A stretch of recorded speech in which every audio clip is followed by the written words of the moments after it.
आजच डाउनलोड करा आणि तुमच्या आवडत्या मालिकांचा आनंद लुटा. तर मंडळी, जोडीचा मामलामध्ये आज जी जोडी आपल्याकडे येणार आहे, खरं तर त्यांचं जेव्हा नवीन लग्न झालं तेव्हा ते माझ्या हाताला लागले होते झी मराठीच्या एका कार्यक्रमात. पण तेव्हा ना, तुम्हाला खरं सांगू का, त्यांच्याशी गप्पा मारताना मला फार मज्जा नाही आली. कारण त्यांचं लग्न तेव्हा नवीन नवीन झालं होतं. ते एकमेकांविषयी सगळं चांगलंच बोलत होते. पण आता त्यांच्या लग्नाला तब्बल 3 वर्ष झालेली आहेत.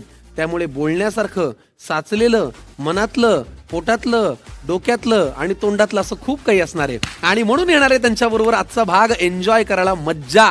त्यामुळे जोरदार टाळ्यांनी स्वागत करूया लेखक, दिग्दर्शक, अभिनेता, माझा मित्र विराज कुलकर्णी आणि त्याची पत्नी, अभिनेत्री, कवयित्री आणि एक छानशी कलाकार शिवानी रांगोळे. जोरदार टाळ्यांनी स्वागत करूया.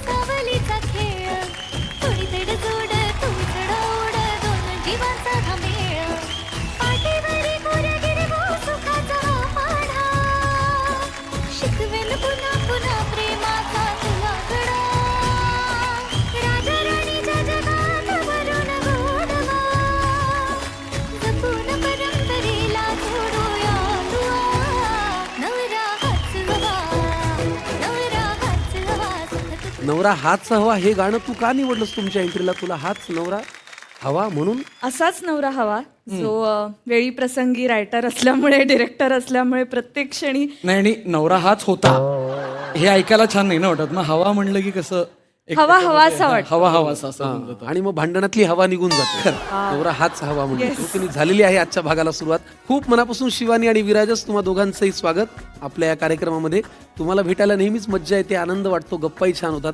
आजही आपल्याला ते कंटिन्यू करायचंय. ओके नी? या मंचावरती परत एकदा येऊन कसं वाटतं? जरा आमचं सगळं बदललंय बरं का घर. तुम्ही नजर फिरवा, तुम्हाला सगळं छान छान नवीन नवीन चांगलं रिनोव्हेट केलंय. छान केलंय है ना? हो. बरं, तुम्हाला माहिती का, हे जे घर आहे, हे जे स्वयंपाकघर आहे, ते माझ्या इतकंच बोलकं आहे. याच्या प्रत्येक कप्प्याला एक वेगळं नाव आहे. आता हा जो आपल्या अगदी मागे आहे, ही आहे चविष्ट चकाट्या पिठायची जागा. म्हणजे इथे पदार्थही चविष्ट होतात, चकाट्याही पिठायच्या. तिकडे आहे प्रेमाची पेटी, कारण त्या पेटीमधून आपला किराणा भरायला लागतो, साहित्य घ्यायला लागतं.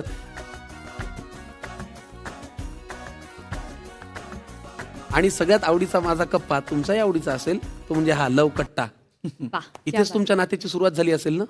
हा, म्हणजे आपल्याला तेव्हा कळत नसतं की हा लव कट्टा वगैरे आहे. फक्त कट्टा असतो नाटक करताना. म्हणजे सोफा वेगळा होता, लिव्हिंग रूम वेगळं होतं, पण लवचा कट्टा मात्र होता. लवचा कट्टा म्हणता येईल त्याला. पण कसं वाटतंय पुन्हा एकदा येऊन या घरात? मला खूप छान वाटतंय.